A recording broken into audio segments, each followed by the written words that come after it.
Kisah Hafiz Sweep kali ini terasa sangat tenang dan penuh makna.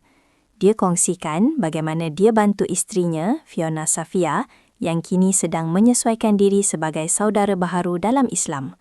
Hafiz tak buat semua seorang diri. Dia sendiri mengaku banyak belajar dan minta pandangan daripada kawan-kawan rapat macam Akim Ahmad dan Hazamah yang juga melalui pengalaman lebih kurang sama. Mereka berkongsi cerita, pengalaman dan saling bantu antara satu sama lain. Apa yang Hafiz tahu, dia ajar. Tapi kalau ada benda yang dia sendiri tak pasti, dia akan rujuk ustaz dulu sebelum jelaskan pada isteri dia. Perjalanan tu nampak sederhana, tapi sebenarnya penuh usaha. Ada juga momen kecil yang buat tersenyum. Hafiz cerita tentang hari pertama mereka bersahur bersama. Dia ingatkan sahur tu ringkas saja, tapi Fiona sediakan hidangan lengkap macam makan tengah hari. Ada ayam kicap, sayur campur, siap semua. Hafiz terkejut, tapi dalam masa yang sama, itu jadi kenangan manis untuk mereka berdua. Selepas itu, Fiona mula biasakan diri, masak yang lebih sederhana. Perubahan kecil, tapi bermakna. Hafiz juga perasan, sejak ada Fiona, gaya hidup dia pun berubah. Kalau dulu, dia jenis beli macam-macam masa berbuka. Sekarang, Fiona selalu ingatkan, ambil yang perlu saja, tak perlu membazir. Kadang-kadang, kehadiran seseorang memang ubah cara kita hidup, perlahan-lahan. Tahun ini juga jadi lebih istimewa. Ini kali pertama mereka sambut raya bersama sebagai suami isteri.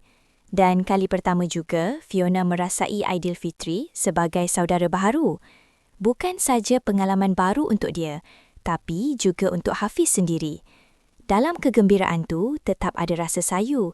Hafiz berkongsi, raya kali ini disambut secara sederhana selepas pemergian ibunya, Allahyarham Halizawati, pada bulan November yang lalu.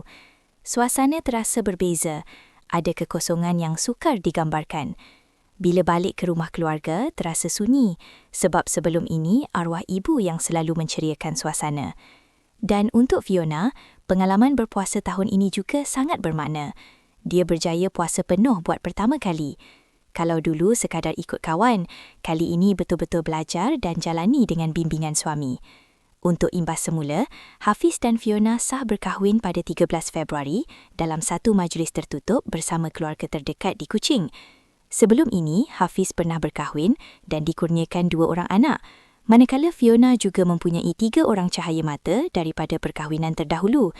Kadang-kadang perjalanan hidup bukan tentang permulaan yang sempurna, tapi tentang siapa yang hadir dan sama-sama belajar jadi lebih baik setiap hari.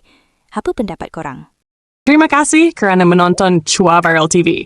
Jangan lupa like, komen dan subscribe untuk terus dapatkan update terkini tentang dunia hiburan Malaysia. Jumpa lagi di video seterusnya. Stay tuned untuk lebih banyak kisah sensasi.